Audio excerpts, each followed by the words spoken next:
Hello guys, welcome to Moha's channel.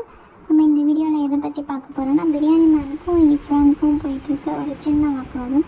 அது எதை பற்றினா, இஃப்ரானுக்கு ஆல்ரெடி நடந்த ஒரு ஆக்சிடெண்ட்டோட இஷ்யூவாக தான் பிரியாணி மேன் பேசினார். அவரோட வீடியோ பார்த்துருப்பீங்க. நானும் இப்போ தான் பார்த்தேன், இஃப்ரானோட வீடியோவும் பார்த்துட்டு தான் நேற்று என்னோடய டைம் லைனை போய் ஆக்டிவேட் பண்ணிட்டு வந்தேன். ஒரு வேளை இஃப்ரான் சொல்கிறது ட்ரூவாக இல்லையா, அவர் சொல்கிற ப்ரூஃபை வேலிடாக இல்லையான்னு நான் சும்மா செக் பண்ணேன் என்னோடய நாலேஜ்க்கு.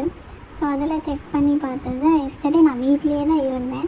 ஸோ என்னோடய டைம்லைன் வீட்லேயே தான் காமிச்சிட்டு இருந்தது. ஸோ நான் அதை மாடிஃபை பண்ணேன். அதை மாடிஃபை பண்ணிவிட்டு அகெயின் நான் என்ன மாடிஃபை பண்ணனோ அதை தான் காட்டுது. அதோட ஒரு எக்ஸாம்பிளாக தான் நான் உங்களுக்கு காட்டிகிட்ருக்கேன். ஸோ நான் சேஞ்ச் பண்ணேன். இதை ஆஞ்சநேயர் கோவிலேருந்து மெரினா மால்னு சொல்லி மாடிஃபை பண்ணிவிட்டு நமக்கு ஏற்ற ப்ளேஸையும் ஆட் பண்ணிக்கலாம். அந்த டேட் அண்ட் டைமை கூட சேஞ்ச் பண்ணிக்கலாம்.